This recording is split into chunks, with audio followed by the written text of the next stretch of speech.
Good evening, everybody. Welcome to Apex Racing TV, iRacing Live for the BSR Formula Renault series. I'm Andrew Woodhouse, and I'm joined once again by my old partner in crime, my original partner in crime, Mr. Alex Simpson. Alex, Renault, Okayama, it should be a good combination.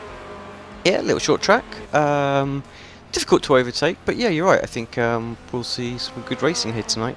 Don't know why, I'm getting a massive deja vu from when we did GP260 around here. Do you remember that? Yeah, I do remember that. What a good series that was. And yeah, we had quite a few familiar names in that one, to be fair. But yeah, I remember that well. We had some good racing, and I hope we get it tonight. It's the full course, of course.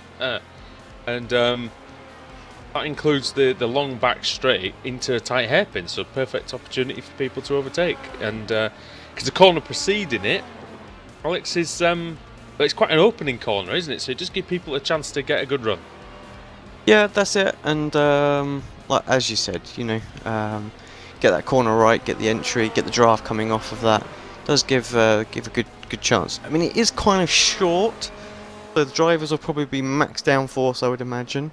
So straight line speed not going to be too important, but yeah, those drivers that are brave and bold and take a little bit of the downforce off and think, well, let's try and do some overtaking. Yeah, they might have some fun. 3.72 kilometre course. Yeah, not particularly long. Did host 2 Formula 1 Grand Prix in the mid 90s, and yeah, a good venue for motor racing. Looking at the championship standings, we've had 64 rounds so far this season. And Jack Keithley leads the way, 5,003 points ahead of David Baker. That's 105 points is the difference there. So Keithley having a very strong mid part of the season. Martin van Loosnord in 3rd, 4th Paul Denton, 5th Christian Rose, 6th Samuel Lebert, Jos Honig in 7th, 8th Stephen Baxter, 9th is John Godfrey, and 10th is Peter Berryman. Then apologies as well, for some strange reason the championship standings aren't coming up correct on the screen. So yeah, what you're saying, Andrew, obviously. Are my standings even correct? Yeah, yours are correct. Yeah. We sure? We're never that sure, but it could be. Paul Denton leads the AM category with Christian Rose in 2nd, Jos Honig 3rd, Stephen Baxter 4th, John Godfrey in 5th. And then in the Teams Championship, Faker Simsport Europe now out in front by 1,130 points. It's quite a large gap now over Apex Racing UK, then Apex Racing Academy. PQR Club in 4th, Pro Sim in 5th, Team Mad in 6th, Blue Flag Racing 7th, and the rest aren't really worth worrying about at this time. So a quick look at, I was just having a look actually at the safest driver, and I can't actually make head and tail of the table, to be honest, Alex, so here we go. Yeah, I don't think that's working quite right. I was having a look at that the other day, actually. I think not quite right. Yeah, I think it's it seems everybody is showing the same points, I think.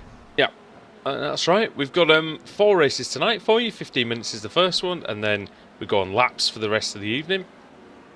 We'll have pretty much full reverse grids guaranteed unless everyone finishes the race. So might not even need to get the Wheel of Fortune out tonight, which...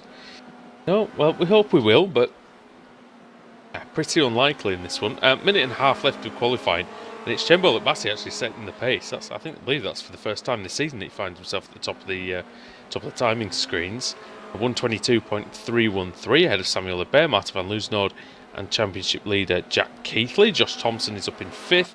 Thompson desperately needs a bit of luck up there. Then Yannick Ongener is there as well, the Belgian driver. Then it's David Baker, who's in 2nd overall.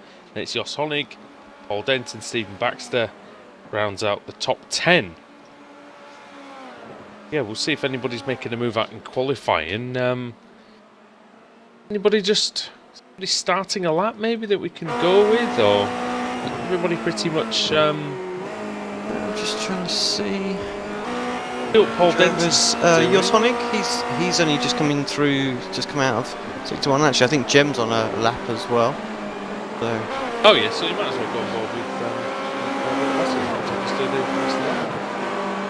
we're already past the first of the hairpin, so a bit late for that, I'm afraid. But we'll do one in the race. Fair enough. I'm not sure why. What's going on here? It's still showing these radicals. Oh, Jem's but he's showing it for me as well. It seems to have been every week. I'll have a quick Didn't you? check. Didn't you say to him last week that he hadn't uploaded his paints yet? Let me just double check just to see. And that was partly the thing, wasn't it? Yeah, exactly. If I can quickly get that sorted out before the start of the race. What's this season going on till September?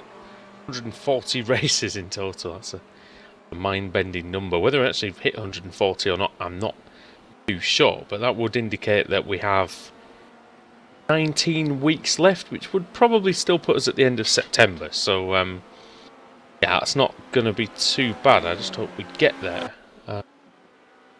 We will.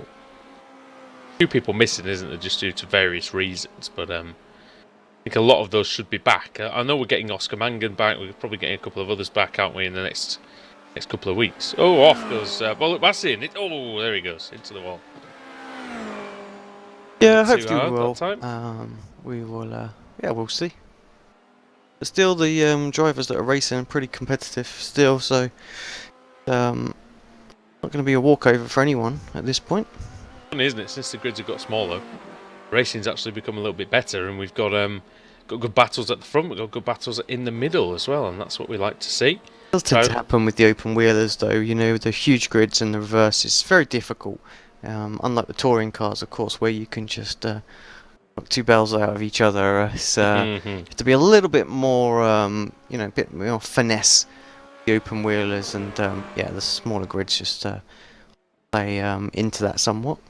Quite a few late improvements out there. I'm going to take you through the starting grid then for round 65 of the season. Chen Bollock-Massey, World Championship driver, of course, takes pole position on 122.313. Martin van Loozenhoorn in second. He did improve, but not enough to unseat Bollock-Massey. Samuel Lebert in third. Jack Keithley in P4. Josh Thompson fifth. Yannick Ongener in 6th. 7th for Stephen Baxter. Jos Honig in 8th. Paul Denton made a late surge to 9th. David Baker in 10th. Incidentally, between Honig and Baker, 8th, 9th and 10th, only 8 1,000ths of a second. Very close in the middle. John Godfrey 11th. John McCutcheon 12th. Tom Depker will start 13th. 14th will be Rafe Cullinan. And then Kip Stevens in 15th. Quite a late comer to the session, actually, this time, Kip. And Roy Verke did not set a time. Well, he did, but it was a very poor one, so I'm sure the Belgian will be able to do better in the race. So this Sorry, track... I'm frantically just trying to get things sorted out, so hopefully I've got it there in time. Alright. We can sort that one.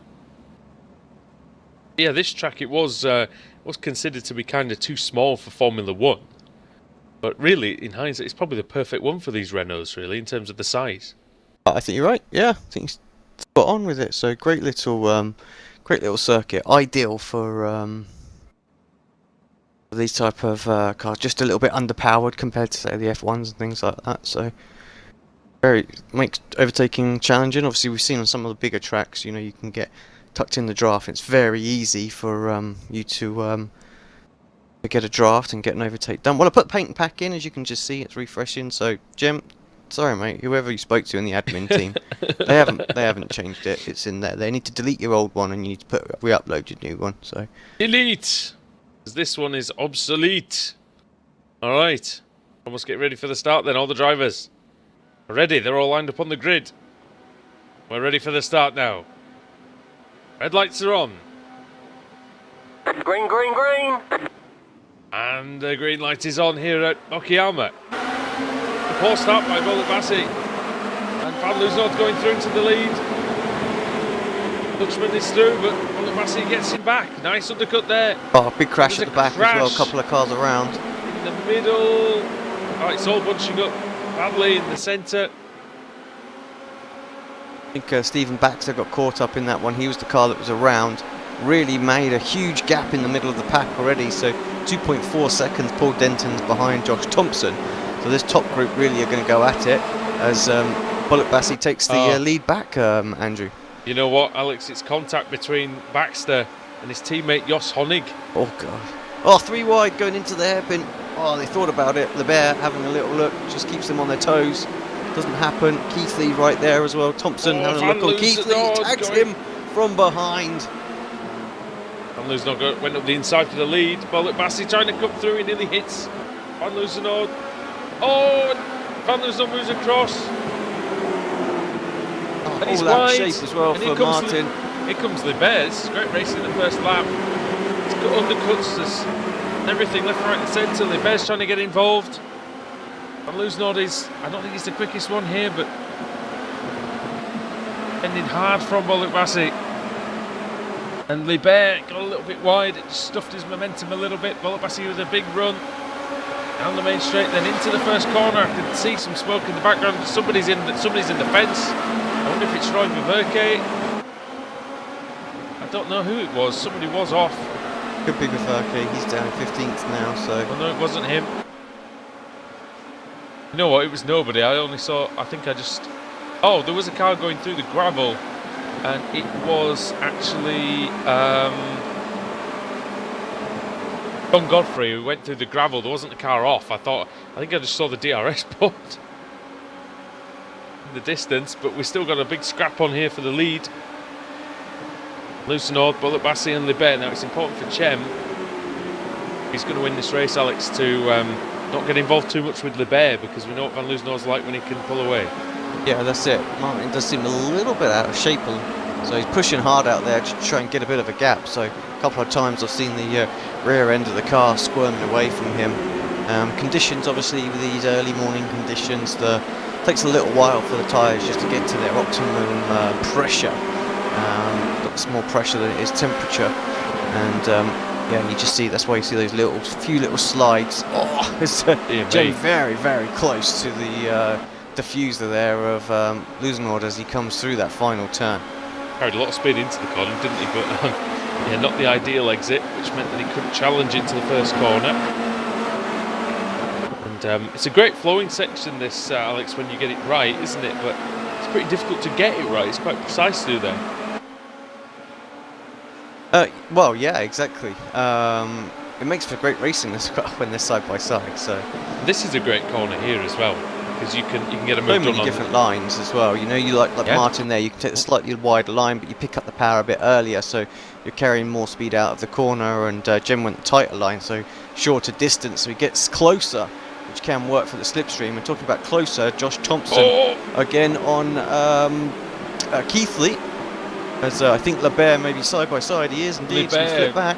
Libert flew up the inside, all locked up and everything, and he just managed to unsettle Bollock Bassey a little bit. But Bollock Bassey decides that he manages to retain that position. Keithley and Thompson, as you mentioned, fighting over P4. Then Denton and Baker 6th and 7th. That accident at front definitely helped David Baker, because he's gained 3 positions. He slides my hand on the table as Tom Depka's actually gained 5 places. Yeah, good race so far from Depka. So nice to see him up there in the top 10. A driver that's probably had the worst luck in this series so far. Thompson going through on Keithley. He is. Don't know if Jack can fight back here. Our championship leader. Well, Thompson goes. Oh, bash into Keithley. Well. Oh dear. Right in the middle of the circuit, nothing Keithley could do. Has he got away without any damage, Alex? It looks like he possibly has. Maybe a tiny bit on the front wing, not too much. Yeah, let's have a look, see if we can get a closer shot. I think he's alright actually. He might have just hit his wheel, so managed to get the car checked up for the most part and avoid it. So I don't know if you can see, he's definitely got some damage in the centre. Libert ahead as well now. Let's take a quick look at that move, see how that panned out. Now Libert needs to get on with it. Like I say, these two can't afford really to be fighting. He's fighting hard over second, but the win will be just dancing off into the distance with Van Loosenord.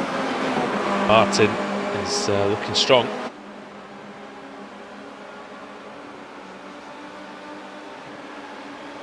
Libert's definitely improved in the second half of the season, finishing a lot more races and generally showing good pace, but he's a bit inconsistent. I think mostly with his qualifying isn't always I'm not tip too top. sure how much practice Libert's putting in to it as well. I think had he got a bit more time, he definitely would be right up there. So Martin, very, very fast, as we know. You know, Pete Berriman now, he's retired from the series, focusing on the World Championship for the remainder of the season. Not massively surprised since the amounts of crashes he had. But Bassi very out of shape there. But yeah, well, you say that, Pete. but Pete was leading when he retired. That was the thing, he was leading the championship, so... Well, that's a bit daft, I must say, but there we go. I mean, everybody's got their own reasons, haven't they? Yeah. And you've got to respect that, I suppose.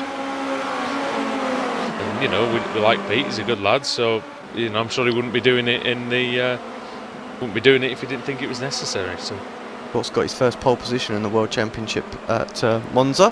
And of course, like a lot of people don't know as well that he plays snooker to a very high level, doesn't he? So that's it. He was a European under-21. He was in the European under-21 Championship. So true sport athlete, really, and very, very good at both. Rafe Cullinan, very, very close to Tom Depker right now. Oh, he's gone a bit wide though.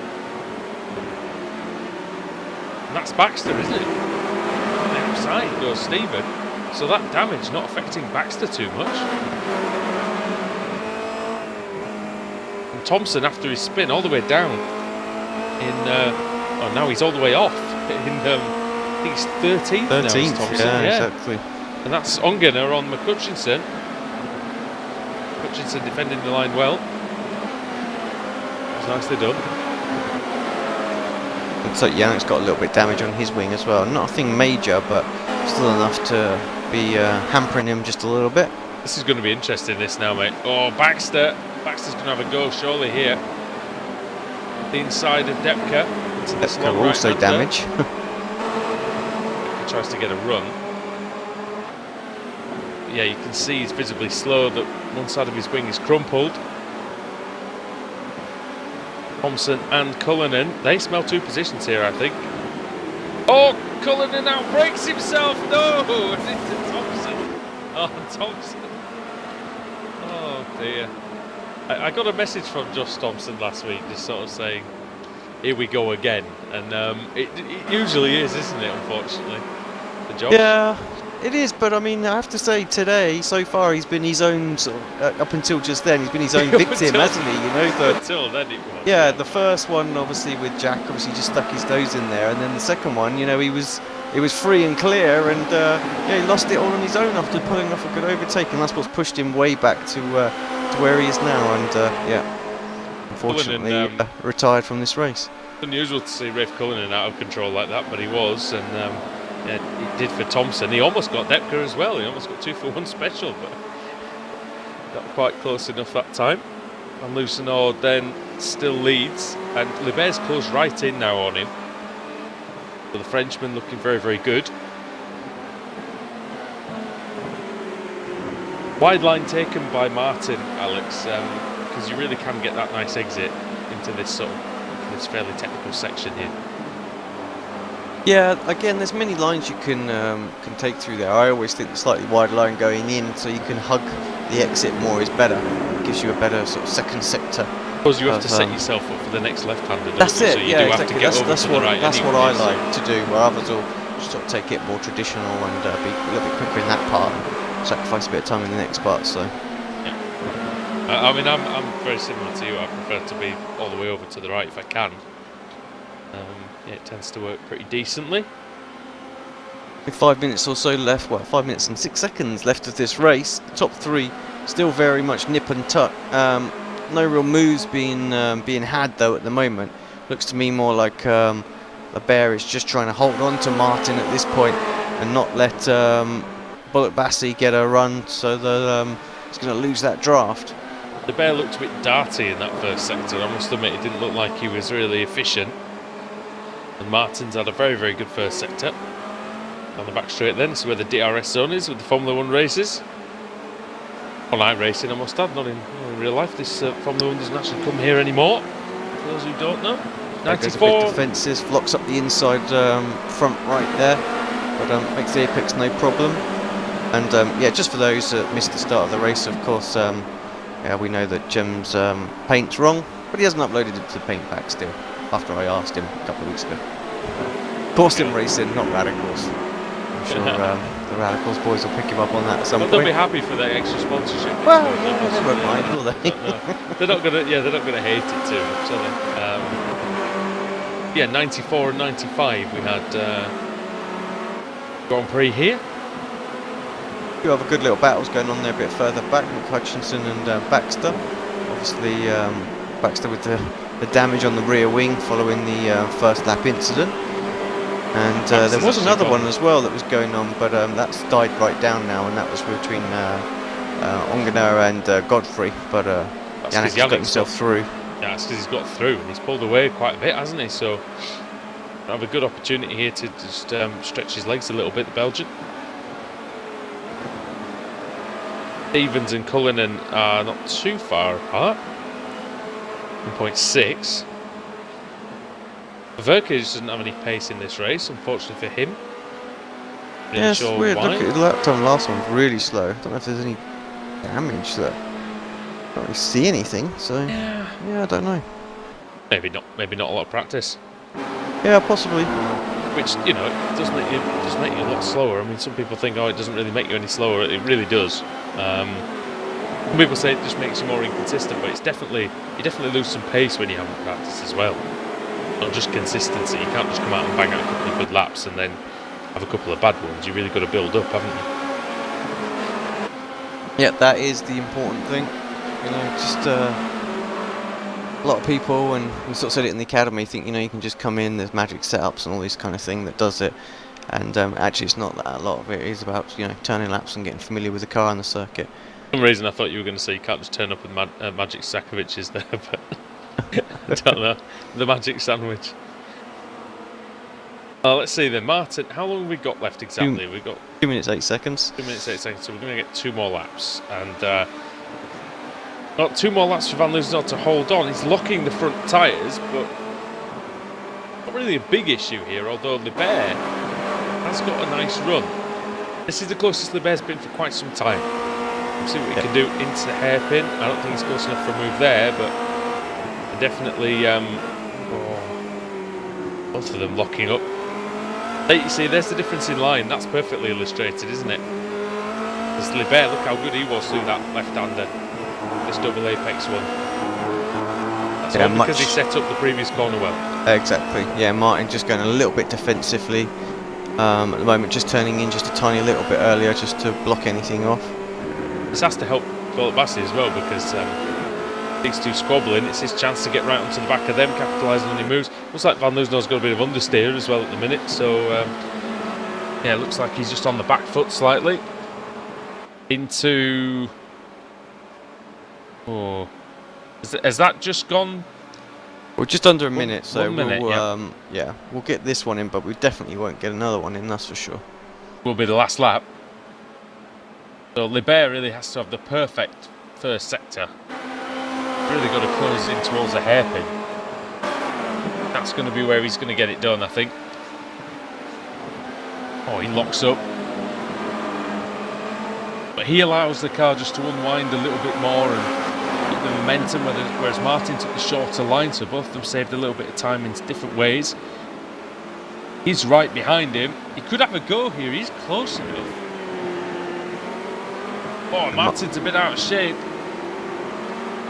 Martin felt the need to cover that off, didn't he? He locked up his rear brakes on the way in. Well, that must be extremely far backwards at this point. It was just the threat of a move, wasn't it? There could be one here. This is probably the last chance for Libert. Van Loozenhout has to defend again, and now he's put himself at a little bit of a disadvantage. But he very cleverly covers the middle, and that stopped Libert from doing anything really.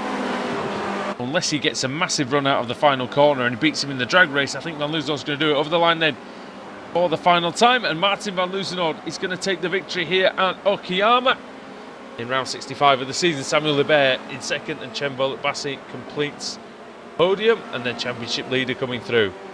Jack Keithley in fourth position, and a very good race by David Baker, getting fifth in the end. Sixth was Paul Denton as well, the AM leader.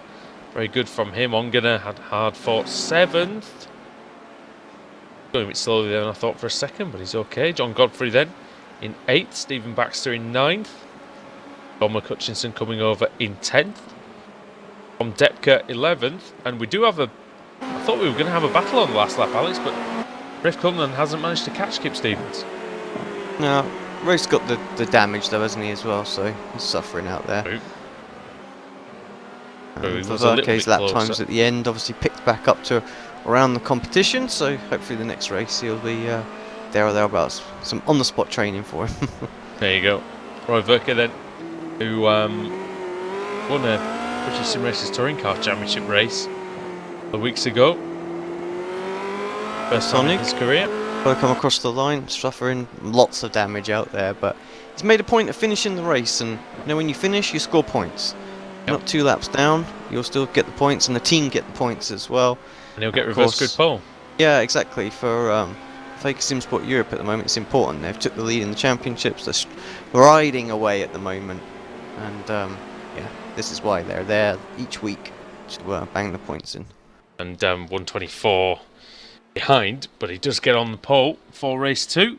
So Jos Honig is going to be starting at the very front with Roy Verke in 2nd, Rafe Cullen in 3rd, Stevens in 4th, and Tom Depke in 5th. Tune in to see just exactly how they get on when we return for race 2 on the iRacing MSA British Sim Racers Formula Renault Championship.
Simulated racing can be awesome, but it can also be kind of a free-for-all.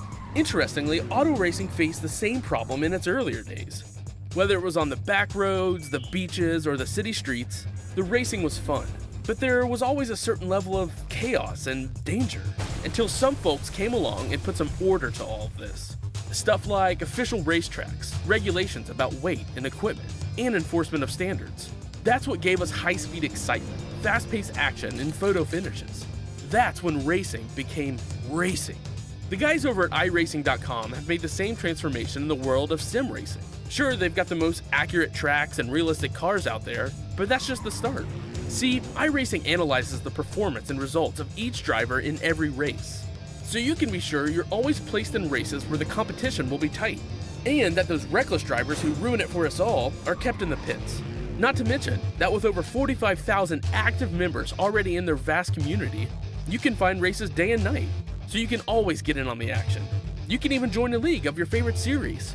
And since updates are always automatic, you don't have to worry about software and can focus on the track. Zip up your fire suit and check out iRacing.com.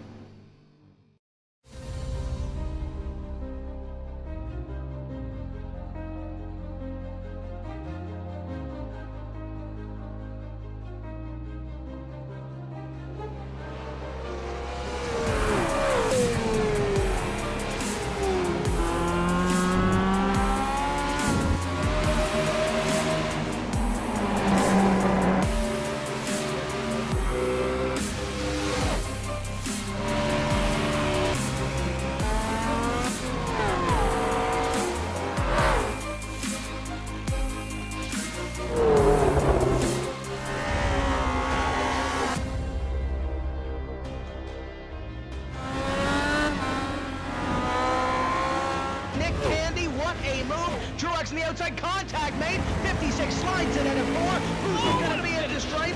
Dead even, give it to Ryan Truex. Truex is your winner over Tandy.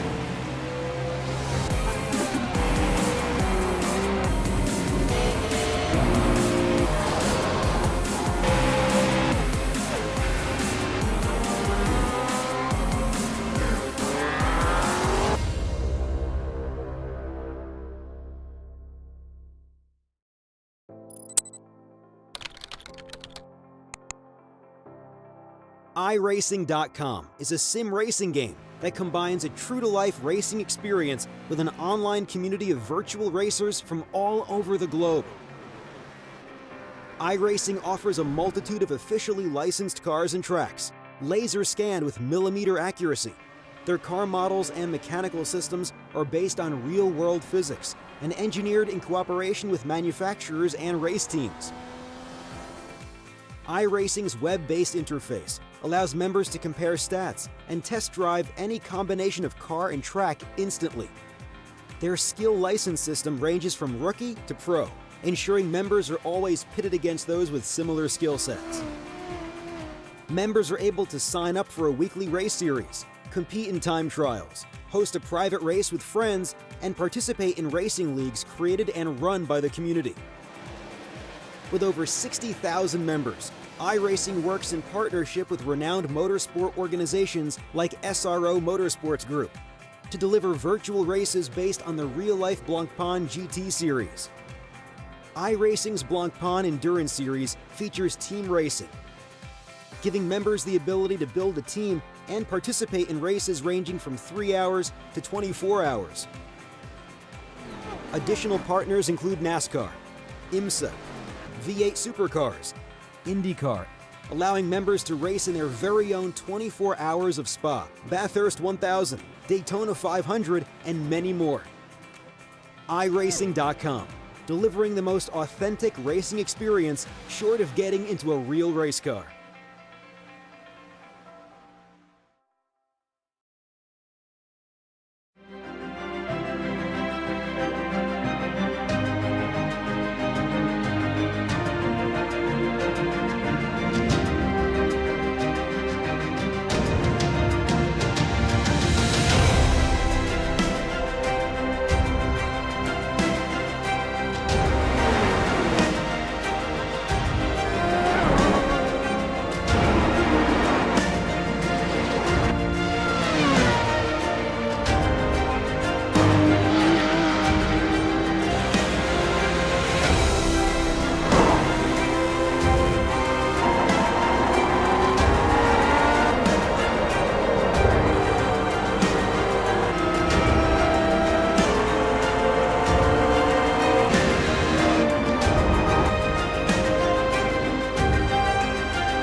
Simulated racing can be awesome, but it can also be kind of a free-for-all. Interestingly, auto racing faced the same problem in its earlier days.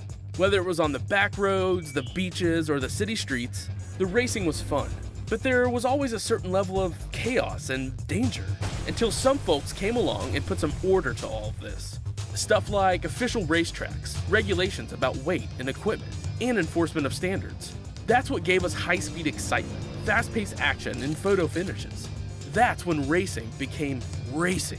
The guys over at iRacing.com have made the same transformation in the world of sim racing. Sure, they've got the most accurate tracks and realistic cars out there, but that's just the start. See, iRacing analyzes the performance and results of each driver in every race, so you can be sure you're always placed in races where the competition will be tight, and that those reckless drivers who ruin it for us all are kept in the pits. Not to mention that with over 45,000 active members already in their vast community, you can find races day and night, so you can always get in on the action. You can even join a league of your favorite series. And since updates are always automatic, you don't have to worry about software and can focus on the track. Zip up your fire suit and check out iRacing.com.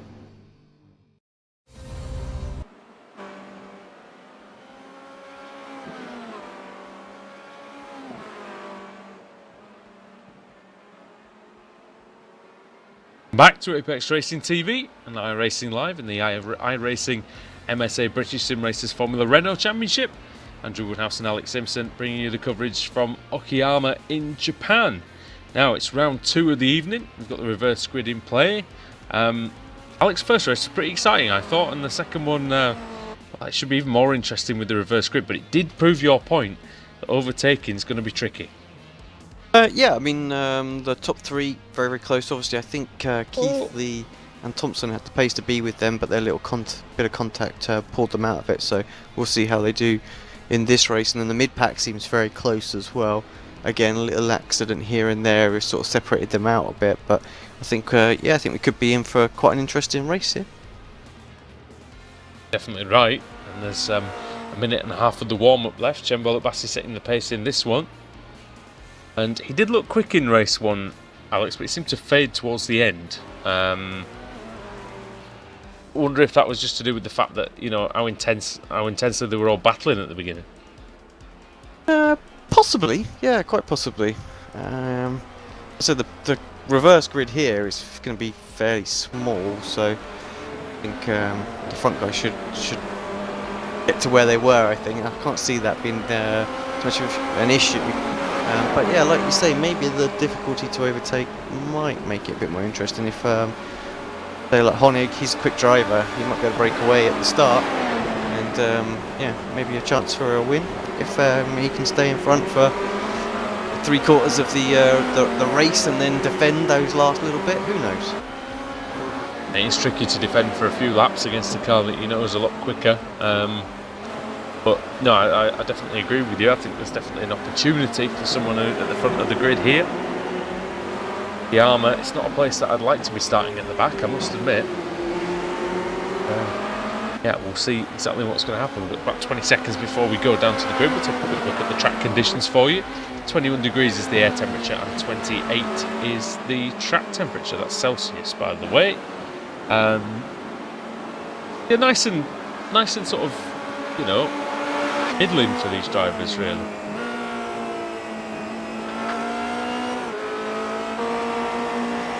I have updated some paint. Sorry, Andrew. Just to do that. Some have worked and some haven't. So Okay. Yeah, That's fine. interesting. We're not doing very well, are we? Here. No, not really, but you know. I'm surprised I haven't fallen asleep by now. Not because of the racing. I was up at 6 o'clock this morning, very tired. But we'll see exactly what we can do here. Jos Honig on pole, Rafe Cullinan in P2, Tom Depker 3rd, 4th John McCutchinson, 5th Stephen Baxter, 6th John Godfrey, 7th Yannick Ongener, 8th Paul Denton, 9th David Baker, 10th Jack Keithley, Chembol Bassi in 11th, Samuel Libert 12th, 13th for Martin van Loosnoord, Josh Thompson in 14th, 15th Rod Verke, and Kip Stevens in 16th place. Okay, waiting on a couple of cars right at the end of the 1 minute of gridding. I'll pole sit up. Honig now appears. Just a few moments' time. Get ready for the start of the race. Here we go then. Revs are rising. Have a start in any second now. Long hold. Green, green, green. Really long hold. Now the green light is on. Decent getaway from Honig. He's having to cover it from Cullinan. Who's out with a very good start. It's Godfrey up the inside. Contact between Cullinan and Depka. Depka moves off into the wall. Oh, and a huge crash. Massive crash in the middle of the... in the middle, Alex, and everyone is... oh, and off goes Libert. Bullet Bassey involved, McHutchinson involved. Let's see who else was in on that one. What exactly happened? So Depka just turned in. There was a car on the inside. And then there was just a massive check-up. And unfortunately, yeah, the grid just not alive to it. And everybody just ploughed into everybody else. Libert is out. Libert is pretty much definitely out now. He's lost the rear wing and the front wing, Alex. Well... He might be able to get that back to the pits. He should be able to get back for the... Well, he won't get a fast repair, though. That'll be him done, won't it, really? Oh, the best he can do is maybe go around for a couple of laps and see if he can... well, no, it won't make a difference, will it? He might as well park it. What were we saying about smaller grids? Safer races? Stevens in the wall. Oh, dear. Stevens has been in the wall as well, so... You know how you're saying it's an opportunity for the guys at the front? Well, it is. Oh, and Honig! And then, not Honig, Cullinan spins. He was leading the race. Oh. Oh, no. Honig and Godfrey! Oh, dear. Oh, no. Do not make contact, boys. Seriously, do not make contact. If you make contact, I'm quitting. And there it is. And there it is. Oh, jeez. Right, okay. Let's start again, shall we? What can you say there? Well, that's just like the lap from craziness, you know. It's pathetic. No one giving an inch whatsoever, and then wondering why they're involved in accidents. It's just pathetic when considering the rest of the field is out. Pretty much the rest of them. And look who's up the inside there, steaming in. That is Baker, is it? It's well, yeah, Baker up to second, and Luzon's leading, isn't he? Luzon into first. So really, what happened to Martin was he got really badly held up in that accident, didn't he? But he wasn't. But he didn't hit anything. So he was able to come through it, and he's streaking off into lead. And frankly, nobody's going to catch him, so I might as well write that one in the books at the minute. David Baker in P2. Yeah, Baker will take his second. Of course, Baker's one of the paints that has gone awry with the use of trading paints and the paint pack. Well, that didn't work at all, did it? So. Right. Let's talk about. Let's see who's still there and what state they're in. Van Luzeno's leading, no damage, good. Right. David Baker second, no damage, good. John Godfrey third, bit of damage. Paul Denton fourth, fair bit of damage on the front wing, and in fact through is going Thompson now, who's got no damage as well, so that's good. We've got 4 cars with very little damage. Denton is really struggling out there for straight line speed. Honig's got a crumpled front wing, he's 6th. Roy Viverke 7th, no damage. Stephen Baxter 8th, no front wing, and half the rear wing is bent. Yannick Ongena 9th, half the front wing. Tom McHutchinson 10th, I'd rather not talk about it. Ralph Cullinan no damage in 11th, despite him spinning off.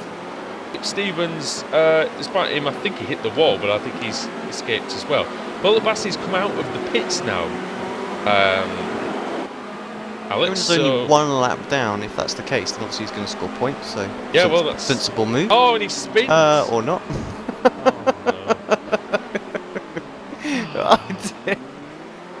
Oh, gotta laugh, really. I'll tell you, these are world-class drivers in some cases, anyway. Oh. Quick, I'm gonna do the old MotoGP thing that Steve Parrish and Charlie Cox used to do. Quick, shall we jump in the car ourselves? We might be able to get some points. Or win the race at this. Might be able to win the race, quick. Quick, I'm going to exit the session, come back in with the controller and go win the race. Oh dear. I'm sorry, viewers at home, I'm sorry, but it was that bad, wasn't it, at the start? I've never seen anything so stupid. Do we know what? I'll tell you what, should we go back, since nothing's happening in the race at the minute? Should we take a look at the first lap and see exactly what happened? Did you see that already? Yeah, we showed it on Did you do the replay, replay? exactly that. It was just checking up, really, and all concertina down at the exit of turn 1, and the people at the back just... Teamed in a bit, did they? Yeah, exactly, just didn't check up or slow down at all. They were just full steam ahead, so crazy. Oh. Wait to see the comments on this video. Yeah, they're streaming in at the minute. And I can only agree with I'm them going to all. have a look at this, actually. It's brilliant. So, Just give us your worst. I might even read some out. You would have thought, actually, I've got to give the guys a bit of a hard time, really, now, because you'd have thought after nearly 60-odd races this year that they would have learnt, to avoid each other out there. As Honig makes a move on, sorry, no, that's Denton. Oh dear. Honig and Godfrey, sorry. They're at it again, are they? Yeah. Honig wide and then loses it as well. He's too afraid to get too tight to John. Doesn't want to get bashed again, and he's around. And now, no offence to either of them. No, just having a laugh with it. I like John, and Jos I don't know very well, but he's obviously a good driver. These two cannot go anywhere near the same piece of track with each other without hitting each other. They did it at the Nürburgring. Yeah, they haven't been able to all season, have they? No, it's like Hamilton and Massa in 2011. So they've got magnets attached to them. And Roy Ververke is on the prowl here. This is how badly damaged Paul Denton's car is. Ververke got held up quite badly at the start. Now he's right with the AM Championship leader. He'll be looking to take that position away because Denton's got absolutely zero straight line speed at all. He's really, really struggling out there. Yeah, we just saw Cullinan pick up a place as well, so up to 9th place. Let's have a look at Ververke then closing in, and you're right. Denton's front wing just massively damaged on the right side there, and it's there's just no way he's going to be able to do anything. Ungainer's got damage as well, and Cullinan's just got past him. Cullinan's going to be gutted, isn't he? He had a good. He was up at the front, and he had a good chance of maybe definitely getting a top 5. A spin. He's about the only one who hasn't hit anything though, so. It's not a bad race actually between Baker and Thompson. Actually, 2nd and 3rd, there's 1.3 seconds between them. I don't believe either of them has any damage either, so this is a pure race on merit. Neither does Martin Van Loosenhout as well. He's going to count his lucky stars, isn't he, really, in this one. He won race 1, and he did a good defensive job there. And then, avoiding the accident is as good as making an overtake for the win, isn't it? Because, a situation like that, that's all you need to do. Especially when you're one of the faster drivers out there. Well, yeah, that's it, exactly. And, he's away, really. 6.4 seconds clear. Thank you very much, Yeah, put it in cruise control for the rest of the race now, can't he? Make sure you finish the race, I think, is the what you'd be saying. A good one between Baker and Thompson, though, I reckon. Focus on something good. Let's see something good here. I've probably just cursed this one as well, haven't I? But Baker in P2. I'll be very, very pleased indeed with how this one's going. In fact, how the whole meeting's going. He didn't qualify that well. He qualified in 10th position. But finished well in race 1. I think P5. Now in 2nd. Thompson trying to go the long way around here. Looks like a good move. Might be able to get it done here. Wheel to wheel. Josh always one that does trim the car out a little bit more, so around the outside, got a good run down that straight. Wide Baker on what we call the ideal line. Yeah, it's not enough. That's the only thing, Alex, that you could argue against your point from earlier is even setting up for a good run through that corner, you don't really get a run, do you? There's no straight afterwards. So, and that's exactly what happened to Baker. He was on the perfect line. Couldn't take advantage of having a better corner because there was another one straight away. Well, hopefully good race for Josh as long as he doesn't make a mistake here. Just having a look at Baxter and Cullinan. Let's have a look at that. So Baxter, yeah, obviously dropping back from Cullinan. So with that massive damage that he's got. Not massively surprised either. Yeah. looking at the front of his car, missing a hell of a lot of front downforce. We did obviously lose our championship leader in that race, as that collision as well. So Keithley out. Going to affect him. Yeah, he definitely wasn't happy about that. He wasn't happy there was no. Well, he said there was happy there was no red flag. There's no red flags on iRacing, Jack. No. I don't know what. I don't know what he was expecting there. There might have been a yellow one, but it wouldn't have helped you, my friend, because you were done and dusted. Yep. Yeah, exactly. So yeah, I'm not really sure. Oh, Nord going slightly off, but he's okay. Now, of course, just looking at the championship points, obviously Keithley was only what was he, about 100 points ahead. So that DNF with Martin potentially getting a win here is going to be quite costly and close this pack right back up. So yeah, Martin may well be making a play for the championship lead at the end of this one. It wouldn't surprise me if Martin crashes, actually, because he's really going. No, honestly, Alex, he's really going for it out there. He's flying out there. That one was he was in the 122s last time round, and he's done a 23.6, so actually a little bit slower. But it wouldn't surprise me. He was a little bit scruffy in the middle of the lap. But no, you're right. This is good. Don't forget though that this is the same driver that at Brands Hatch thought he'd won the race, and I heard about this. Yeah, because obviously I was away. Thought he'd won the race and stopped at the side of the track with 1 lap to go. So yeah, he's not above a large cock up. We'll see. We've seen many drivers make that mistake as well. So you won a championship because of somebody doing that. Well, I did indeed. So he's probably not watching the stream right now. But yeah, that was. If he is, he'll be laughing all the way to. Well, he would have been laughing until you mentioned that. Anyway, we won't name and shame him at all, will we, Tim? But yeah, no, fantastic that was. So it was fantastic for you. Gift wrap the championship on the final race of the season. Not about for him, but it was great for you. Our broadcast colleague, Mr. Kumo, was not very happy with him at the time. No, he wasn't. And here comes Kip Stevens. Speaking of champions, he's a former British Sim Racers touring car champion. I nearly gave him a lot of credit there. Side by side with Onga there. He was around the outside, just got some great Alex there. Onga actually just didn't want it, did he?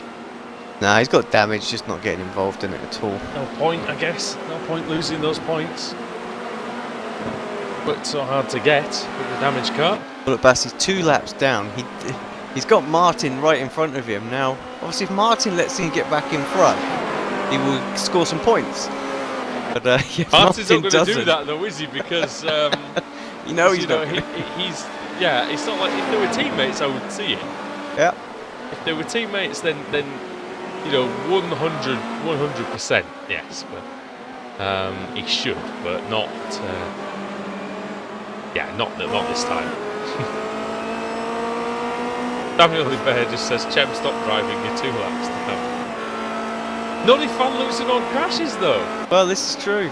I'm not saying he will, and I don't want him to. But if Van Loosenhoorn crashes, then Basti's going to be able to score some points. Verke closing in on Godfrey here as well, so this will be for 4th place. Roy getting 4th would be fantastic. Him anyway. He's quicker than John right now as well. Obviously John got that bit of damage, had that contact earlier on in the race.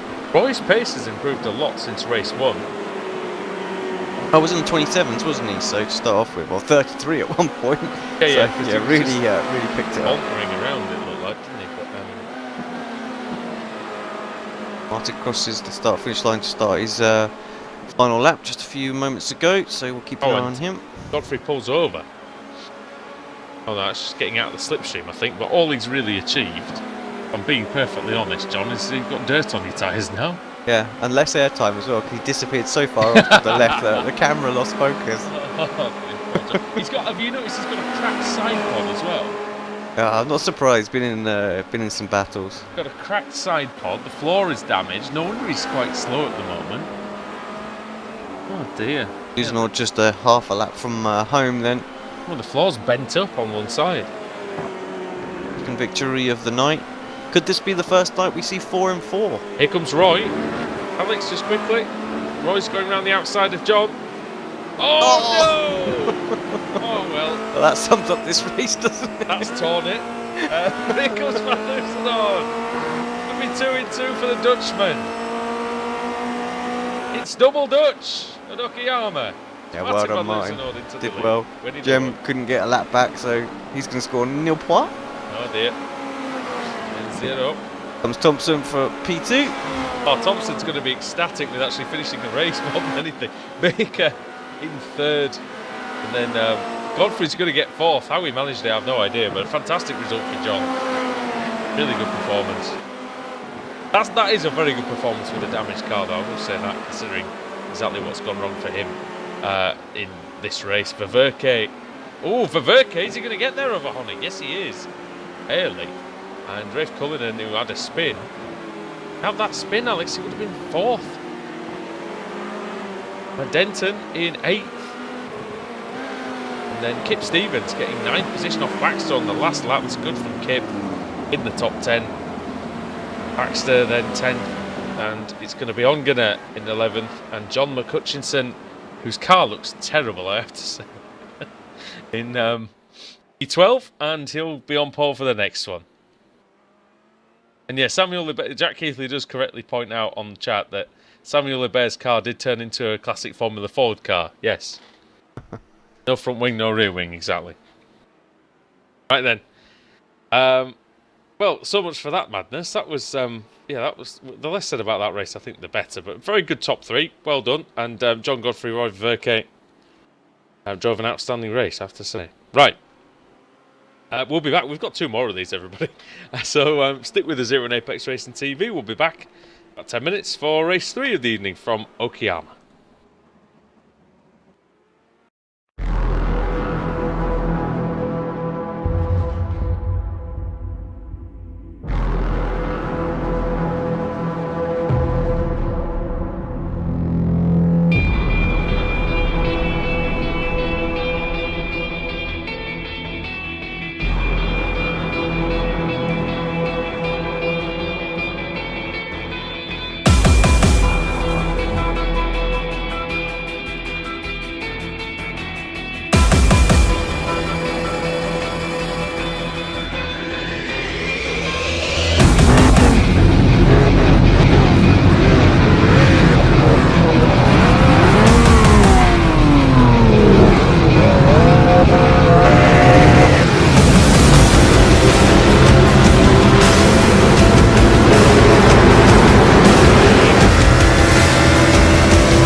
Simulated racing can be awesome, but it can also be kind of a free-for-all. Interestingly, auto racing faced the same problem in its earlier days. Whether it was on the back roads, the beaches, or the city streets, the racing was fun. But there was always a certain level of chaos and danger, until some folks came along and put some order to all of this. Stuff like official racetracks, regulations about weight and equipment, and enforcement of standards. That's what gave us high-speed excitement, fast-paced action, and photo finishes. That's when racing became racing. The guys over at iRacing.com have made the same transformation in the world of sim racing. Sure, they've got the most accurate tracks and realistic cars out there, but that's just the start. See, iRacing analyzes the performance and results of each driver in every race, so you can be sure you're always placed in races where the competition will be tight, and that those reckless drivers who ruin it for us all are kept in the pits. Not to mention that with over 45,000 active members already in their vast community, you can find races day and night, so you can always get in on the action. You can even join a league of your favorite series. And since updates are always automatic, you don't have to worry about software and can focus on the track. Zip up your fire suit and check out iRacing.com.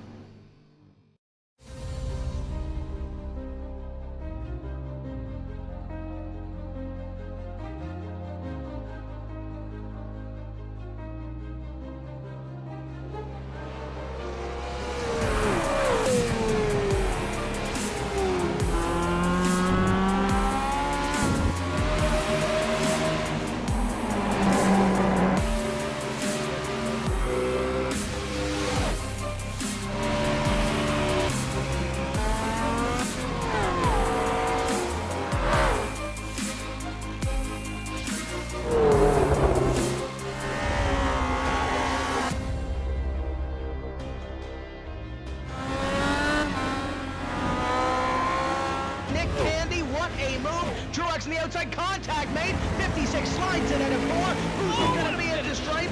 Dead even. Give it to Ryan Truex. Truex is your winner over Tandy.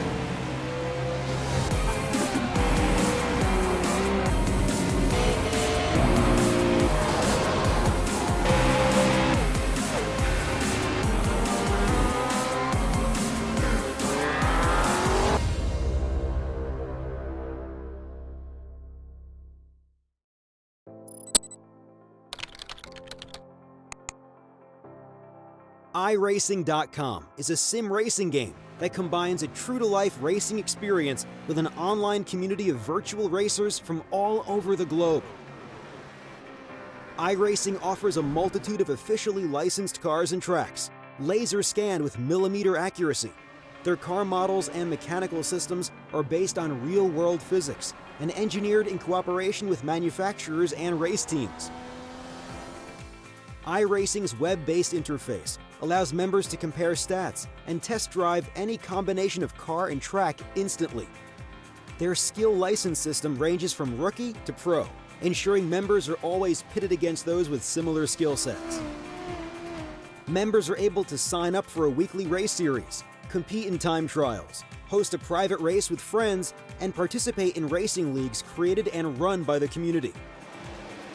With over 60,000 members, iRacing works in partnership with renowned motorsport organizations like SRO Motorsports Group to deliver virtual races based on the real-life Blancpain GT series.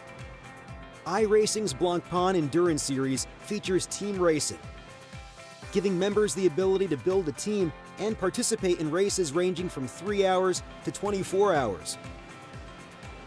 Additional partners include NASCAR, IMSA, V8 Supercars, IndyCar, allowing members to race in their very own 24 hours of Spa, Bathurst 1000, Daytona 500, and many more. iRacing.com, delivering the most authentic racing experience short of getting into a real race car.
Back to Okayama, Andrew Woodhouse and Alex Simpson with you. iRacing MSA British Sim Racers Formula Renault Championship. And yeah, the last race isn't a great deal we can say.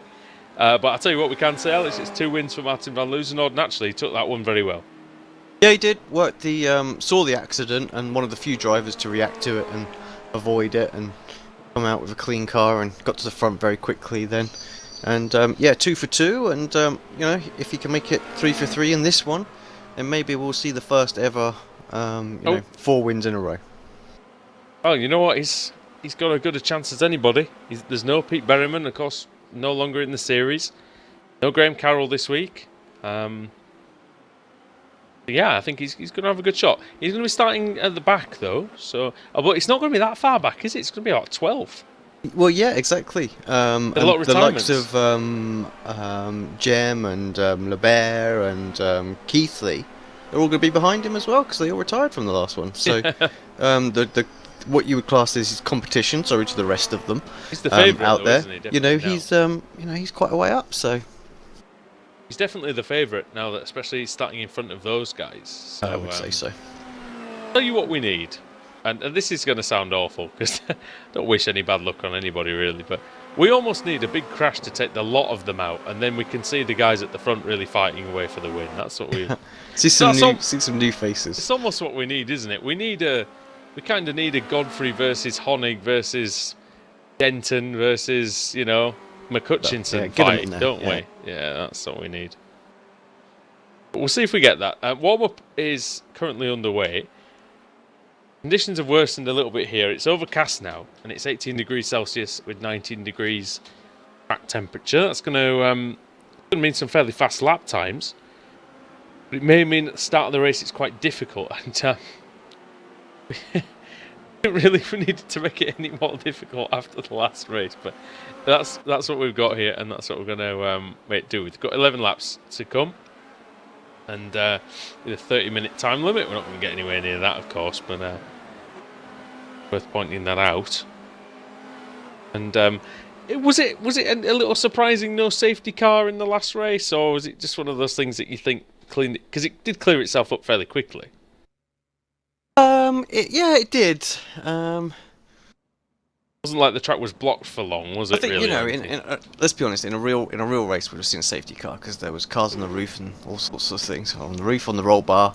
But as it was, you know, it was clear within 30 seconds. You know, so see why there wasn't one called. It just happened to take half the grid out, but it wouldn't have made any difference. Most of them were already retired, so you know. Because that's the reason for a safety car, isn't it? Really, so that people don't come around the next lap and there still be cars on the track. It's that sort of thing, isn't it? And I suppose we're not going to get that here, right? And one thing I noticed as well, it was a very long hold last time, so yeah, that might have caught a couple of the people out as well. Who is on the pole? John McCutchinson on pole, Yannick Ongren in second, Steve Baxter third, Kip Stevens fourth, and Paul Denton in fifth. Here we go. Green, green, green. Got hold this time. Green light is on Gainer with a fantastic start. He might go into the lead here. He's a bit tentative. Hutchinson goes around the outside. McCutchinson actually gets a bit out of shape off the exit, and didn't want a repeat of what happened the last time, so just collects it back up, has to concede the lead on Gainer. Looks like everybody into being very careful into the here. prime position. Everybody being very careful so far. And that's good. Oh no! They go, oh no! Baxter! Oh. I'm sorry, I shouldn't laugh. Four I cars know, out. but you've I know. got to. I know, as soon as I said it, I knew there was trouble. Baxter, Stevens, Cullinan, Thompson. It would be Baxter as well, wouldn't it? Because I mean, he doesn't get any luck at all. You know, he's one of those ones that if he had a 99% chance of winning the lottery, probably wouldn't win it. Oh dear, McCutchinson very nearly ran into Onganet. Van Loozenhoorn in second place already. It is, yes. I think he might even get to first by the end of the first lap, which would be pretty impressive. Not for everyone else, it's not.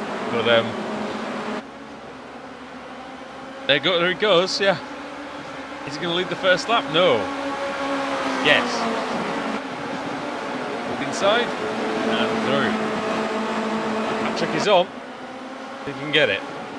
Well, Samuel Libert, if he can get through quickly here, which he has. Yeah, he has joined him, This so could be there's a bit of a interesting, battle 'cause he on, was- and actually Jem Bullock-Bassey not too far behind as well, so could Libert be was- yeah, could be an interesting one. Libert was slightly quicker in race one, I thought, as well, so. And he's quicker now as well. He got a good run out of this hairpin. Ungunner's defending the line from Bullock-Bassey. Then decides to give that up as well. Comes Libert. Take the lead away from Van Loosenhoff. Van Loosenhoff's got the perfect line through that complex, we've said that. Or you just take that slightly narrower, that slightly wider line, but really you can't get through between that corner and the next one. Oh! Libert locking up. Moving into Van Loosenhoff. Might have a scrap on our hands, Alex. This is good. Yeah, and I think Jem, if they start to fight just a little bit, Jem will be there. Martin- Surely 1/10 of a second he'll Martin's get. very slow out of the final corner. Gets to duck back in and get a second dose as a slipstream. Bear flies up the inside, reckless abandon. Through. He stays through. Great move. Yeah, great overtake there. Libert moves himself to the lead, and that little bit of battling straight away has allowed Bullock-Bassey to get him and gets a run already on Martin. And there's an accident in the background, 2 cars upside down. One of them is championship leader Keithley. Oh, it's no. not his night. Not at all, and he won't be getting a red flag this time either. Fortunately. red Oh no, flag. he's certainly drift. He's still spinning the wheels. I don't think he's going to get any traction somehow. I think they're in the air, and yeah, he's Having a going little back. look at it back on Who was the other on one? replay. It Was looks it like it Honig? might have been McHutchinson. Hutchinson. Oh, that'd be right, because he's got about as much damage as he did in the first race as well. Hand it back to you for It just was- a quick second, and Oh. I'll be back in just a second. Yeah, no worries. It was McHutchinson that lost it there, ladies and gentlemen. Oh, he lost the car in front of Keithley, and there's nothing Keithley can do. What's the point, Josh Thompson says? Well, there is a lot of money available at the end of this championship, so everybody feels like they can come in and have a go, and let's face it, why wouldn't you after this? There's still half the season left to go. Yeah. Jump in, you might be able to get some points. Well, you will definitely be able to get some points. Even I've scored some points this year, viewers, so it must be... oh, there goes Van Loosenhoff into the gravel. And I hope we caught that one on the camera, because he is... he was well out of shape there. Nearly losing... He did lose his second place, but he almost retired from the race there. Well, it's going to make the 3 races quite interesting, that's for sure now. Did you He's see gonna that win one? it. So yeah, we caught that. So yeah, so all order. Yeah, The that's bear gonna be absolutely tough flying now. out there. So yeah, Martin really needs to step it up a bit. So he's got 8 laps to catch up. What is going to be about a 3-second gap by the end of this lap. Like I said, the last fair fight that they had, he was quicker. I just took a look at what happened. McHutchinson lost it right in front of Keithley, and Keithley just he had no choice but to run into him. Really, thing he could have done. Yeah, we've seen that a few times this season, unfortunately.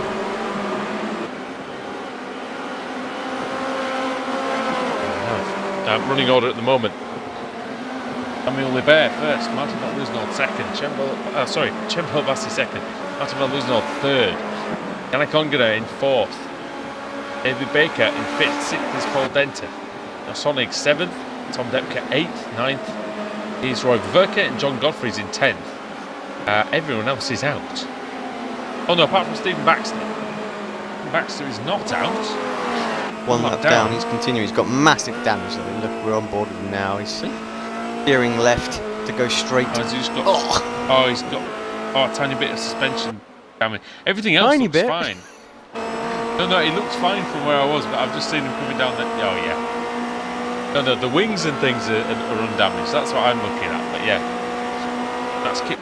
That's McCutchinson. Oh, McCutchinson. This is for position, by the way. I think this is the walking wounded, isn't it? McCutchinson and Baxter. Yeah, both one lap down, trying to hold on to some points at least for the end of this. Denton and Baker are getting very, very close. Honig not too far behind as well. Baxter's almost crabbing into McCutchinson down the straight. He's trying to get the slipstream, but he can't really do it. Yeah, he's like a crab just trying to. Oh dear. Probably quicker than John at the minute, but yeah, John's car is a little bit more stable. And really going on at the front, I might add. Martin Van Loosdorf is catching Bullet Bassi ever so slightly, but it's not really much. Best battle, well, closest fight really is probably between Baker, Denton, and Honig, isn't it? But yeah, it's 1.5. Just under a second away from each other at the moment, so just out of the draft. 6 laps to go. Baker in the CQR car, no Christian Rose this week. Like I said, there's a few drivers not here. I mean, it does look massive. It doesn't look great with 16 cars on the grid, but there are a few. Well, there aren't any. A couple of drivers that we found out are not coming back, but one or two that would ordinarily be able to make it, I think.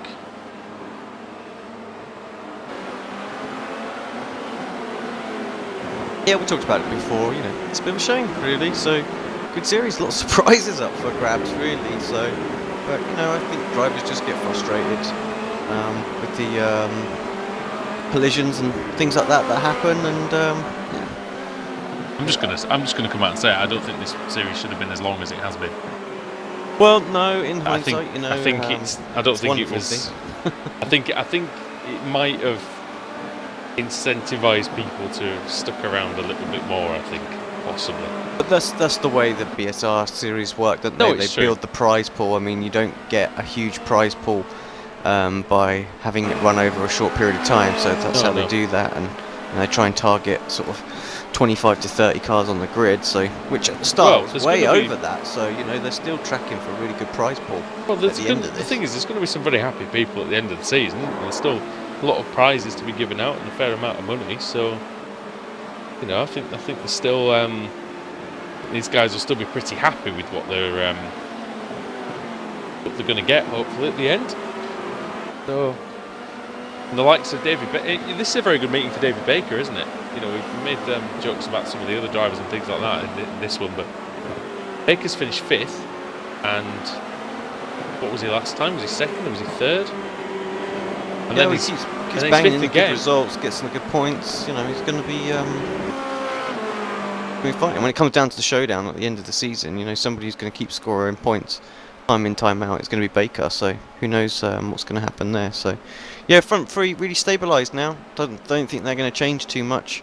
Lapping very, very consistent lap times within 1/10 of a second all last time. So yeah, the little mistakes that Martin made, perhaps a little bit of pressure from Lebert, it's going to cost him, so we're not going to see our 4 in one night unless something drastically changes, but yeah, Lebert definitely up to pace a bit quicker. He got those tyres and that working range a lot faster. Yeah, Lebert is driving really well.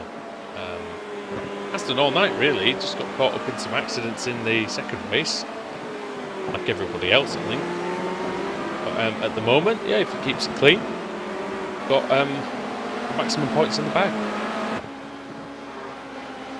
Be very pleased with that, especially after the state of his car in the last race. Yeah, Martin shouldn't be too disappointed with this though as well, because a 3rd place finish with Keithley retiring again, he's definitely going to jump Keithley.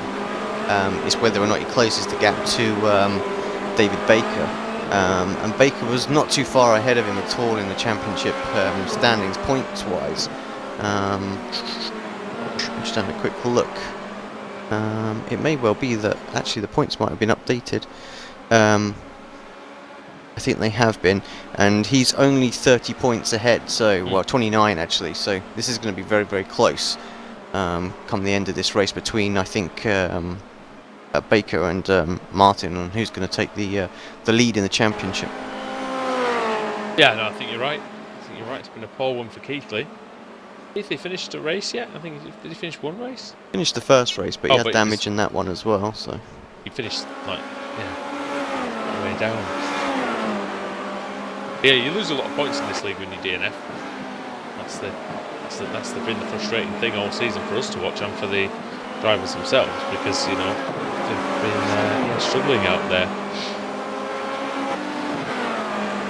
Samuel Libert is not struggling whatsoever. 1.7 seconds is his advantage after 8 laps. I wonder actually, Alex, if this time if you want to do a bit of an on-board lap with Sam as he's driving so well out there. Do it. The camera's automatically selected him anyway and gone to the cockpit. So let's get on that T-cam. Yep. As we come out of the final turn, using a little bit of that extra runoff area in the gravel, doesn't tend to slow you down too much through there. But coming into turn 1, keep as far over to the left as possible. Little lock up for the Lebert there on the inside. Let the car drift out wide, swing it over to the right, ready for this really awkward left-hander. The off camber of the circuit there pushes you wide, and you can see Lebert struggling with that just a little bit. As much as you think that hasn't lost him some time, that will definitely be a few tenths lost there. Into the first of the hairpin, so many lines you can take through there, sweep it in and get on the power hard. The camber in that corner really helps you pick up the gas nice and early. Longest straight on the circuit, I think, just about longer than the first, the main straight. I think so. Get ready for the slowest corner though, as we break right down to probably the tightest hairpin on any circuit on iRacing, I would think. As we go through the right-hander, then swing through the double left and get ourselves back onto the rookie circuit. We're very, very familiar with this left-right hairpin section as well, that we were all used to driving in the MX-5s. So again, be very, very patient as you go through them. Important to get the line right so that you can get on the power nice and early. Hard and flat out through the right-hander there, and then we're back to the final corner. Again, using all that runoff area there for Lebert. Yeah, that's nice. That's an aggressive lap by Lebert. 122.3, not a bad one at all. 122.2 for Bollitt Bassett. Same for Martin van Loosenhoff. So 1/10 of a second slower, and you could argue maybe that was going off into the gravel. We lost him that 1/10, but yeah, good lap, and he's driving really well out there. He's really driving the best we've seen all the season. Samuel Lebert. And he's on the final lap now, actually, as it happens. Yeah, no, the battle's going on out there, unfortunately. Everybody's just spread apart this one. Yeah, it has, doesn't it? So sometimes we get some epic battles, and yeah. Oh, as Lebert just gets himself all sorts of sideways. You don't need to do that on the final lap. He can pretty much, push it home. He doesn't have to be trying that hard out there. Bollitt Bassett's not going to gain 1.5 seconds on him. Half a lap anyway. He just needs to be nice and calm. Got the win in your grasp, Sam. Around the final, these hairpins. And then this is a nice corner, this right hand. I like that one. Then this final corner, it's quite difficult to get right. Out of there he comes though. And he breaks the domination of Martin van Loosenhoff. Samuel Lebert wins round 3 of the evening. Well driven, as for Bollitt Bassett and for van Loosenhoff. So, yeah, good. Just that one mistake from van Loosenhoff, really, that put him down to 3rd. Anakin 4th as well, good drive from him. So Very good. Hold on off Baker, who was in 5th. And yeah, Denton finished 6th in the end. Sonic coming across in 7th. Tom Depker 8th. Once didn't get punted off, it seems. John Godfrey 9th. It's been a decent meeting for Godfrey, I must admit. Very good. John's a good guy. It's good to see him getting some points. John just needs 4 finishes, for the rest of the season, I think, because yeah, he's really struggled with that. The man who always seems to get 4 finishes, Roy Verke. It's P10. Now, John McCutchinson and Stephen Baxter are still going. McCutchinson's going to win that particular battle. He's only got 2 corners to go. And he's going to secure a front row start for race 4. John McCutchinson coming across then and taking 11th place. Stephen Baxter is P12. That's steering damage, unfortunately, for him. Crabbing fairly badly as he comes across. Baxter is finished the race, though. That's the main thing. And he'll get the reverse grid pole as a result. Okay. That's race 3 over and done with here at Okayama. Stick with us here on Apex Racing TV, iRacing Live. When we come back, we'll have the final round of the evening. So don't go anywhere, stick with us, and I'm sure we'll have a good one.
Simulated racing can be awesome, but can also be kind of a free-for-all.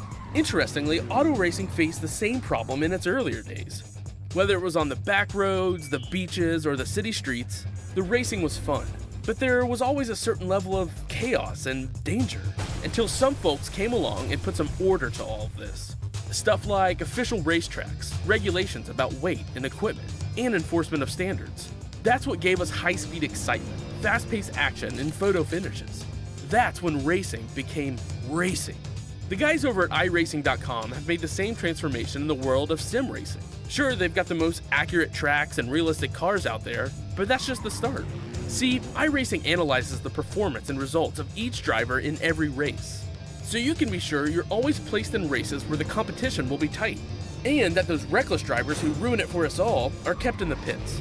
Not to mention that with over 45,000 active members already in their vast community, you can find races day and night, so you can always get in on the action. You can even join a league of your favorite series. And since updates are always automatic, you don't have to worry about software and can focus on the track. Zip up your fire suit and check out iRacing.com.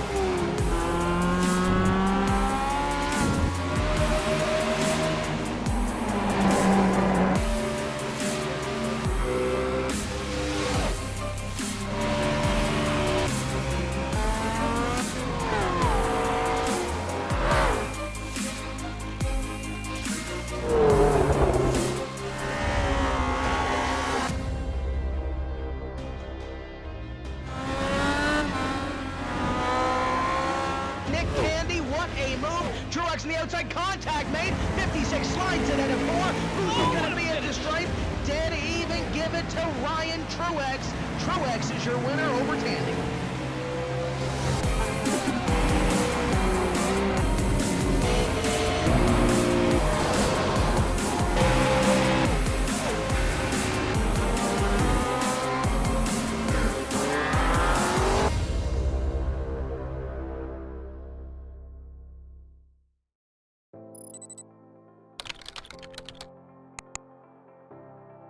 iRacing.com is a sim racing game that combines a true-to-life racing experience with an online community of virtual racers from all over the globe. iRacing offers a multitude of officially licensed cars and tracks, laser scanned with millimeter accuracy.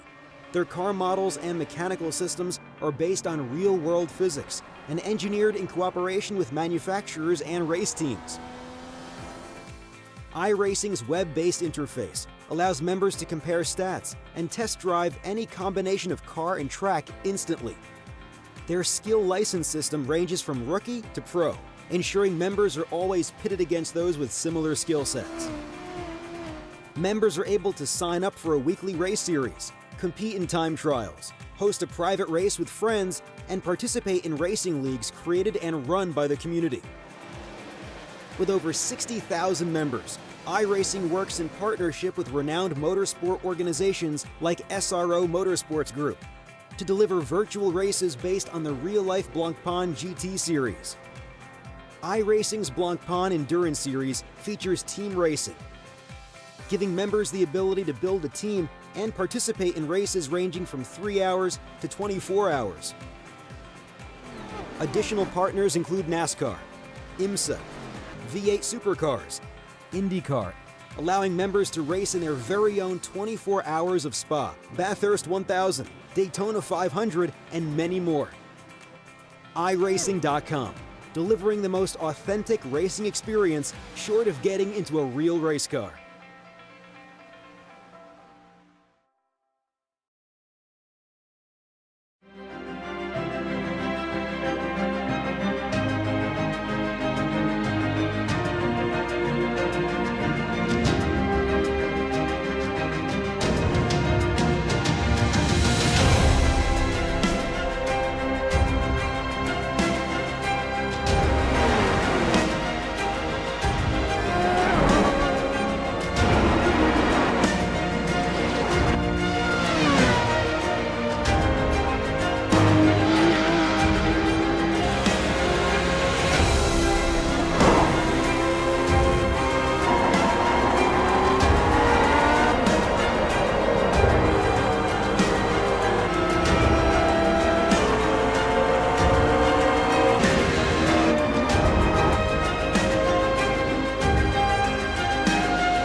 Final time tonight, we return to Okayama for the iRacing MSA British Sim Racers Formula Renault Championship. I'll get that out eventually.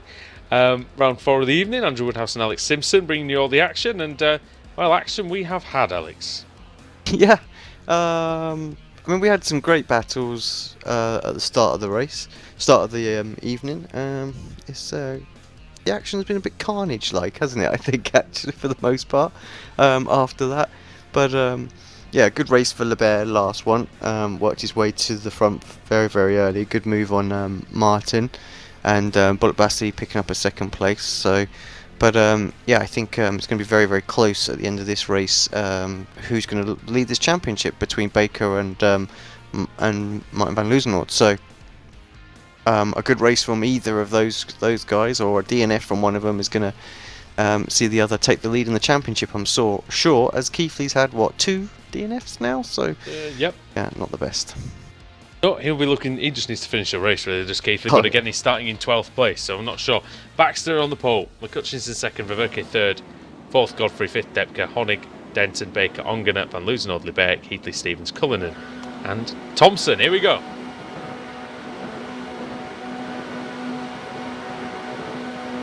Green, green, green. Green light is on here. Oh, it's a lovely start by McCutcheon. He's really coming alongside Baxter here, but he has to back out. Turn 1. Is it all okay so far? I think it actually is. Yeah, looks good so far. Actually is okay, but I'm just making sure. I'm not holding my breath at this point. It's into this hairpin that we've seen a couple of things, isn't it? Yeah, really and on the exit, who was that coming steaming in there? That was Godfrey, I think. Was it? No, it wasn't Godfrey. It was Martin. Loozenhout, I think. It was Martin or Lebert, one of the two, coming very, very hot. Alright then, so Stephen Baxter leads. John McCutcheon is in second place. He's got John Godfrey with him. Godfrey looking for second place, but he can't quite get it. Verke fourth. Depke was fifth, and it's now Van Loozenhout. Look at that already. Van Loozenhout up into fifth. He knows he needs to get on with it because he's on the grass. He knows he needs to get on with it. Honig and Baker very, very close as well. Good move by John Godfrey there. Very good indeed. And that's Lebert, right, with Van Loozenhout, Alex. That could be key. Oh, he has to force his way into the line in front of Roy Verke. This is where we're going to see this scrap again. Lebert versus Van Loozenhout versus McCutcheon actually as well. Oh, and a double slipstream for Lebert. Is it going to be enough? Is he going to go for it? On the inside. Van Loozenhout leaves in the space. Oh, that was good from Martin. Didn't quite manage to get the move complete like he did last time, Lebert. Just not quite the same run, but still looking particularly racy. Martin having to defend into the first of the hairpins. Lebert's Lock up so on the brake. close. Lebert is so close now.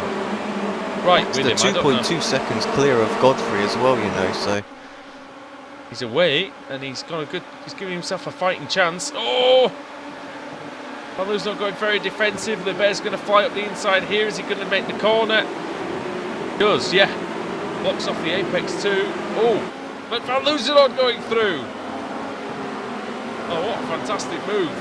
good racing behind as well. Baker, Depke, Verke, Thompson, Honig, Keithley. Look at this little gaggle. Big gaggle. Half the field. Oh, somebody's lost it in front and they're all colliding into each other. Oh, Baker's involved. Yeah, Baker and I think it was Depke as well. I chuckle because that's been the story of the night, really, hasn't it? The Depke that loses it? Let's see. Did look like Depke. Oh, Depke lost it. Oh, Baker kind of avoided it and he got whacked up the rear end by somebody. Not quite sure who it was, but that split that pack apart. Mistake for Godfrey has dropped him down into third place. Something's gone wrong for Lebert as well because he's 2 seconds behind Van Loozenhout. He almost gets run into by McCutcheon. So Take a quick look back, see if we can see what it was. And Lucenod's in the box seat here, even though Stephen Baxter is leading. Got to say that Martin van Lucenod is now the favourite. And he's got 2 seconds over Samuel Libert. Just lost a little bit of time, nothing major. I think might have got by Godfrey quicker. That's really where it happened. So Fair enough, yeah. Yeah, van Lucenod is. They got a good opportunity here. Oh, tell me that Baxter's wasn't Baxter. gone. It is Baxter around. Leading by 2.9 seconds. And there's a crash behind as well. It's Thompson around. Of course it is. He tries to spin, recover, gets it all wrong. He might well be beached on the curb. Not careful, waits for the traffic to go. On a high centre himself on the curb, yeah. I mean, in fairness, he hasn't really got any damage, so... No, he did well there, really. So he's last, but at least his car's intact. Still going to be in the race. That's important at least. Martin van Lucenod leading said race by 2 seconds now over Samuel Libert, who has got past John Godfrey just about. Godfrey in 3rd. This is a great opportunity for John to get on the podium. Stephen Baxter is still actually in 4th place. Didn't lose out that much. Yeah, and I think he is quicker than John as well, so we might see those two come back to each other. Good little battle going on here between Denton, Yannick and Cullinan. In front of them, Keithley's going through, Alex, on... Oh, no, he's going round. Nonginer on the grass. That just about sums up Jack's race meeting, doesn't it? Let's quick look at this back on replay, see what happened. Nothing too heroic from Keithley, and then, yeah, just the spin. Nothing you could really do. Now look at the damage. He just missed his braking and had to brake too hard. And I have to say, that'd be great on an oval. His front wing looks like one of those dirt sprint cars, doesn't it? Perfect on getting that downforce on the one side. It's a shame Okayama's like most of the right-handers, isn't it? Oh dear. It really does sum it up for poor old Jack. Yeah, we've witnessed a few troublesome meetings for Jack and some poor luck over the last sort of 12 months, haven't we? Most notably, pops into my mind was when Yal Vaz completely missed his braking point in the final round of the iRacing Pro Series, smashed poor Jack up the rear end, and effectively denied him an opportunity to get a World Championship license while Vaz was sitting pretty with his. So yeah, had he not had that crash where he would have been enough points to get him that said license. So yeah. By the way, we still have, amazingly, we still have 15 cars running. I know, everyone who started is still running. Still going, so that's really good. They're not all in one piece necessarily, but they are still going, and that's what's important. I was going to say something to you regarding that. Go on. Oh no, well, we might be down a car or two now. As, there it is. Cullinan and Ongala get together. I've just seen it. We're just stuck in the middle of the track. That was, I'm going to go up the inside. Thompson's out. There we go. Cullen. Is he? What's happened to him? him? What happened to him? Bunt. Oh, he's spun coming out of the hairpin. He's had enough. Just had enough, I think. Well, poor old Josh. I mean, what can you do? What can you do? I mean, he is a quick driver, and seems like one DNF just spirals into some more, unfortunately for him. Did have a word with him between races, and I think he's almost finding it funny now at this point. You know, you got to laugh or cry, haven't you? It's happened to him so much. Now Paul Denton's trying to go around the outside of John Hutchinson here. Paul Denton's actually had a reasonable meeting. I don't think he's retired yet. So, he's going for it from deep. Oh, that was optimistic. It was always going to be a bit dicey, that one. But you know, he got out of it. He didn't. At least if you're going to do the move, Alex, you either do the move properly or you don't do it at all, and that's what he did. Yeah, exactly. He didn't do a half-hearted sort of half stick the nose up the inside and hope that the guy doesn't run into you. He's going through now. Yeah, I guess a good run now. No problems there. John didn't really defend that too hard. Coming back a little bit now. Got Verke and Keithley. Roy taking Jack, or is that the other way around? Jack closing in on Roy. It's probably 24-1 for Keithley on the last lap, 25-7 for Verke. So yeah, Keithley lapping well actually with that damage, at least relatively. Closing in now though. Yeah, he's not really suffering too much straight line speed loss, still carrying the extra speed down the straight. Going up the inside, does Keithley? I'm amazed actually given that angle of that wing. But yeah, going through and up into, that's P7 for Jack. So Jack just needs a finish.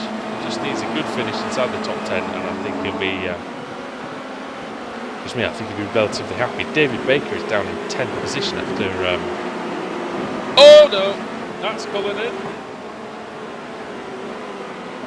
It's not been his meeting, is it? No, not at all. Well, the points have updated as well from the last round as well. Baker is leading the championship now, it's worth pointing out. So 5,164 points from Lusenord with 5,138. So Martin might go in front again, mighty, but it's going to be close, I think. yeah, Baker in 10th. I think he'll still just about hold on to it, but it's going to be very, very close indeed. Baker's got that wing damage, though, we've seen that. Kip Stevens is now up into 11th. This man did his own business, hasn't he, really, tonight, with his points. The gap's pretty much ending. He's stabilising a little bit at the front. It's 3.8 seconds, and that's kind of it, isn't it? The one that is coming down, though, very slowly, is the one for the final spot on the podium. I did say I felt Baxter was a tiny bit quicker than Godfrey. And there's half a second between them now. There was half a second gain the last lap as well. It's literally proved that, hasn't it? He's a tiny bit quicker, that's it. He's closed in at about 1/10 a lap, but he's now right behind him, so interesting. Two exciting drivers. I hope we get a good battle. Well, we will. Now then, Baxter's going to have a good slipstream here. Godfrey going very defensive here, trying to break the toe. You know what, he succeeded quite well, didn't it? Didn't gain much, Baxter.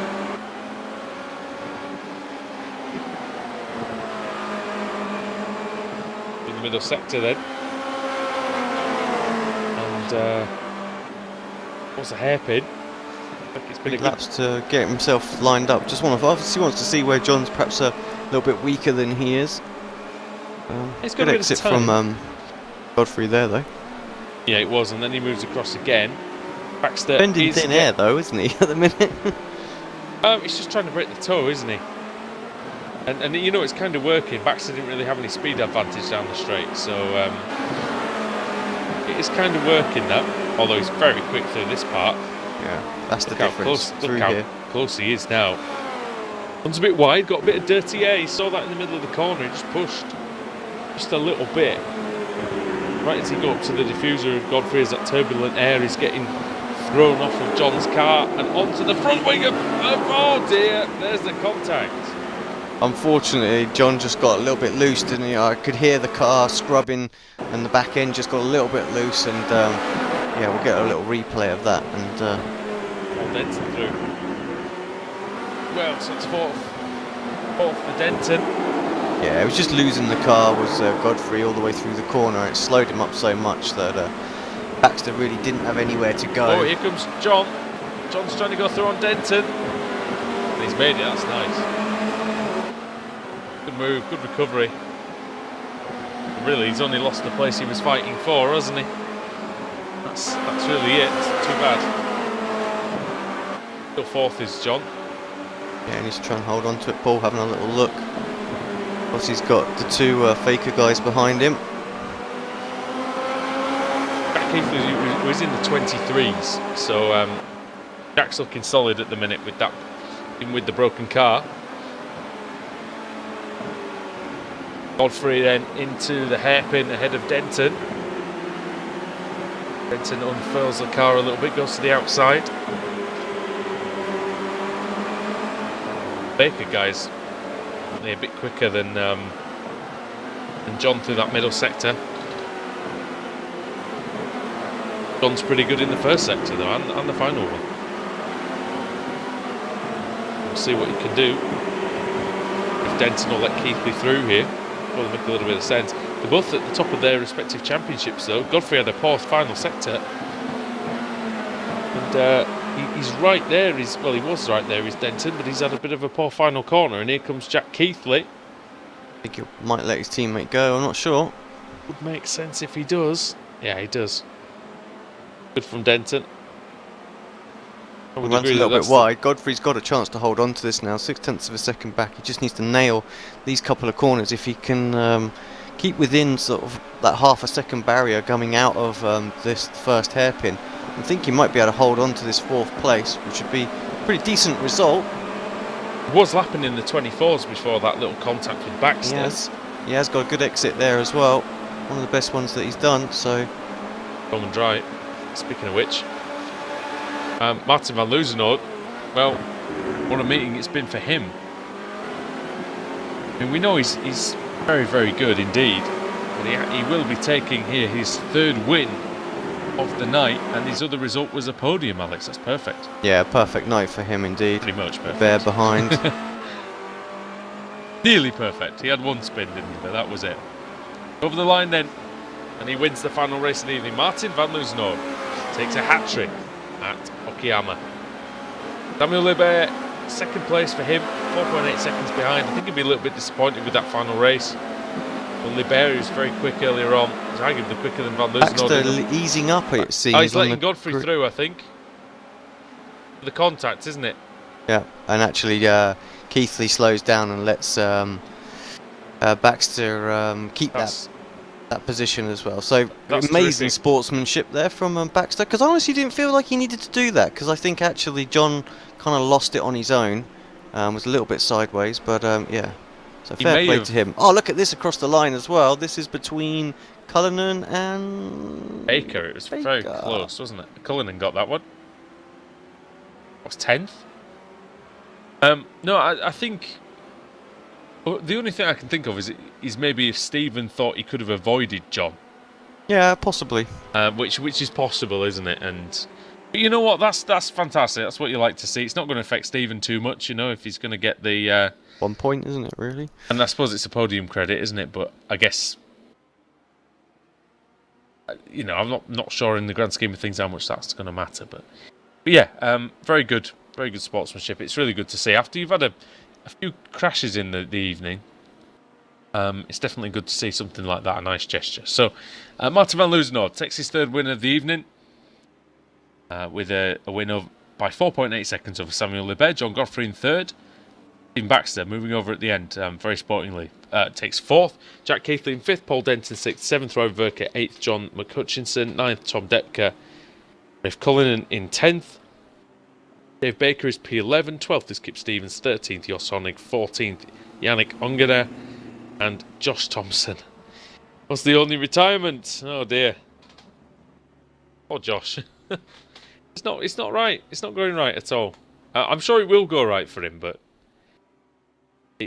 I'm sure he'll be struggling to see. I feel confident in saying he's the fastest AM driver out there. All he needs to do is figure out how to finish a race. And he's got every chance of winning that championship and the prizes that go with it. But the priority right now is just get to the front as quickly as possible rather than think about the long game and the championship. I sense a motivational speech coming on from yourself in the forums later on. No, not at all. You know, he needs to figure it out himself. But I will say here, like I say, I'm pretty confident he's the fastest AM driver out there, and we saw that earlier on today when he was mixing it with the pro guys at the front. He just needs to figure out how to finish races, and if that means driving at 90% so he wins all of the AM classes races, you know, and that championship, and so be it. You know, he's an am at the end of the day, not a pro. So he needs to think long game here. Yeah, I agree. Can still do really well in this series, and I'm sure we can do it. Right. Thank you, everybody, guys. Everybody for watching, guys and girls. It's been emotional this evening. No, it's been fun, hasn't it? Let's be honest. It's entertaining, isn't it? So that's what we're here for, here to entertain, and hopefully it's done that. Thank you for watching, everybody. I've been Andrew Woodhouse. He's been Alex Simpson, and from all of us here at Apex Racing TV, it's goodbye, and we'll see you Thursday night for BSR race night from the Nürburgring, no less. See you then.